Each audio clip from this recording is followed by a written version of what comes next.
तब कहना इस्लामिक राष्ट्र बन जाए लोग, क्या करोगे भैया? बनी जाए जब आप लोग हिंदू हिंदू हिंदू देश को हिंदू मुसलमान के नाम पे लड़ाने का काम करते मुद्दे हैं। आप कभी सीमा भाभी को ले आएंगे, कभी शकीना भाभी को ले आएंगे। इस देश में मुद्दा है रोजगार का। इस वो चली आई, लेकिन सबसे बड़ा सवाल तो यही उठता है ना कि देश की सुरक्षा एजेंसियां कर क्या रही थी? क्या उन्हें बॉर्डर पर नहीं रोका गया? क्यों नहीं रोका गया? मत करिए। आज अगर हम सवाल कर रहे हैं तो उस सवाल का सीधा वो है, इसका ताल्लुकात हमारी जांच एजेंसियों को इस पे ध्यान केंद्रित करके और इसको जांच का विषय है, जांच की जाए, उनके खिलाफ कार्रवाई की जाए, जेल की सलाखों की पी जाए। अरे भैया मोहब्बत में तो जहरों मिल जाए तो आप जहर खा लेंगे। तो सामने आएगा और जैसे असली रूप निखर कर सामने आएगा, सचिन चारों खाने चित्त हो जाएगा और सचिन का परिवार भी सर पटक के रोएगा, क्योंकि ये पबजी का प्यार है, ये रब जी का प्यार नहीं है। रब जी ने नहीं प्यार करवाया, जो रब्बा मैंने तुझसे प्यार हो लिया, वो नहीं है। ये पबजी का प्यार है। तब कहना इस्लामिक राष्ट्र बन जाए लोग, क्या करोगे भैया? बनी जाए जब आप लोग हिंदू हिंदू हिंदू देश को हिंदू मुसलमान के नाम पे लड़ाने का काम कर रहे हैं। अरे हम हिंदू थोड़ी नहीं तो वही कर हिंदू राष्ट्र की बात हो रही है। देखिए हिंदू राष्ट्र कोई मुद्दा नहीं है इस देश में। इस देश में बहुत सारे ऐसे मुद्दे हैं। आप कभी सीमा भाभी को ले आएंगे, कभी शकीना भाभी को ले आएंगे। इस देश में मुद्दा है रोजगार का, इस देश में मुद्दा है महंगाई का, इस देश में है प्रधानमंत्री ने जिस तरीके से आए दिन जुमले पे जुमला। लेकिन कल एक बड़ा आश्चर्यचकित एक वो हुआ, इसरो ने चंद्रयान भेजा, लेकिन उस वक्त देश के प्रधानमंत्री कहाँ थे जाने? फ्रांस में सम्मान मिल रहा था उन्हें सम्मान मिल रहा था। अरे भैया कौन सा ऐसा सम्मान मोदी जी को मिल रहा है?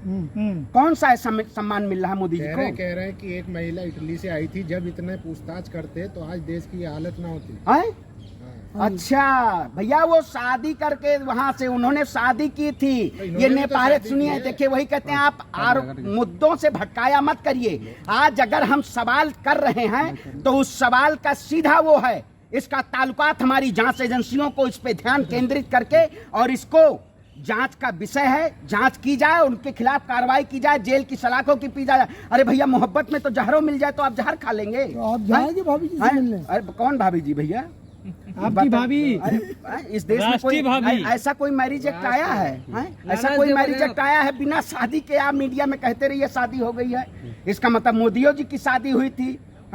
मोदी जी भी कह रहे थे मेरी शादी हो गई थी, शादी के बाद मैं वापस आ गया। बताइए, की पत्नी भी तो विदेशी है। तो इलीगल तरीके से थोड़े नहीं आई है, बात इलीगल तरीके से शादी हुई है, परंपरा। पाकिस्तान की सरकार ने उन्हें परमिशन नहीं दिया तो प्यार में अंधी होकर वो चली आई। लेकिन सबसे बड़ा सवाल तो यही उठता है ना कि देश की सुरक्षा एजेंसियां कर क्या रही थी? क्या उन्हें बॉर्डर पर नहीं रोका गया? क्यों नहीं रोका गया? ये सबसे बड़ा सवाल है। तो ये सवाल आप सरकार से पूछिए ना कि आप कर क्या रहे थे? जिस बात को लेकर आप मोटी तनख्वाह लेते हैं और काम नहीं कर रहे, क्यों? सुरक्षा की बात है। 50 दिन से एक महिला बिना सरकार को भनक लगे भारत देश में घुसी हुई है। अच्छा, ये आपको पता है? हाँ बिल्कुल, खुद ही कबूल नहीं है। लेकिन प्रधानमंत्री जी को नहीं पता है, गृह मंत्री जी को नहीं पता है। हाँ। तो क्या ये मुजरा गा रहे थे? तो फिर ये क्यों कह रहे थे? भैया नाच रहे थे ये। यही तो बात सवाल है कि यह भारत के सुरक्षा का सवाल है।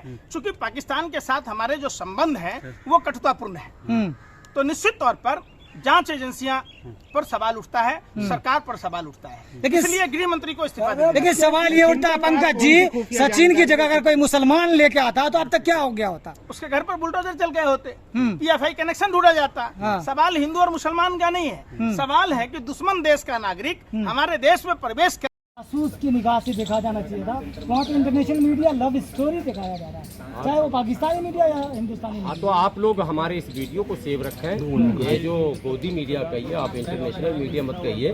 गोदी मीडिया जो जिस तरह का जश्न अभी मना रही है, बहुत जल्द गोदी मीडिया का जश्न जो है वो गम में तब्दील होने वाला है, बदलने वाला है, मुंह लटकने वाला है।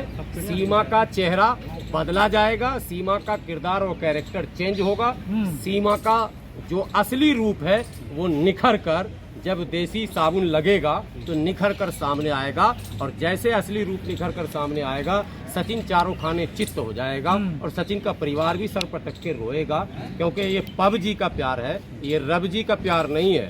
रबजी ने नहीं प्यार करवाया, ये रब्बा मैंने तुझसे प्यार हो लिया, वो नहीं है ये पबजी का प्यार है। एक मुसलमान को कलमा भी आता है, मतलब कलमा के बगैर मुसलमान नहीं होता, उसको कलमा भी नहीं आता है।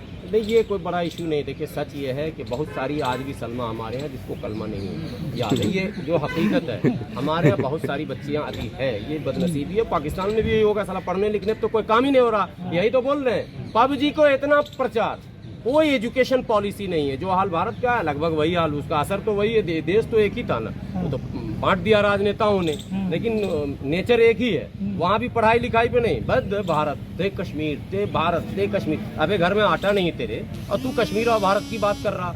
कोई पाकिस्तानी से पूछे, अबे मूर्ख तू अपने आप को दुनिया के नक्शे पे सही ढंग से स्टेबल तो कर। पाकिस्तान में अब वहाँ पे सलमा की भाभी की बात हो रही है, यहाँ सीमा की बात हो रही है, तो ये क्या यही है हमारा एक मुद्दा रह गया भारत के अंदर? भारत के अंदर यही सद्भावना की आ गई है। तो सीमाएं तोड़ दो, सीमाएं तोड़ो, मानवाधिकार को मनाओ। जो देश के हमारे प्रधानमंत्री मणिपुर पे नहीं बोलते, नहीं जाते और फ्रांस में जाके वहाँ पे सैल्यूट लिया जा रहा है। सर, पाकिस्तान से कबूतर आता है, उनको गिरफ्तार कर लिया जाता है, लेकिन एक महिला होगी या बिल्कुल एजेंसियां खामोश है। 4 बच्चे लेके आई है। हाँ। तो अब ये सारी चीजें जो बना रहे हैं, ये जो आरएसएस और बीजेपी का जो एजेंडा है कि लोगों को लड़ाओ भिड़ाओ तोड़ो फोड़ो, वो इसलिए हो रहा है। अखंड भारत की बात इसलिए किया जा रहा है कि भारत जो है 99 साल के लीज पे है, 99 साल पूरा हो जाएगा, पाकिस्तान और बांग्लादेश और हिंदुस्तान सब अंग्रेज ले जाएगा, सब एक देश हो जाएगा, अखंड भारत हो जाएगा।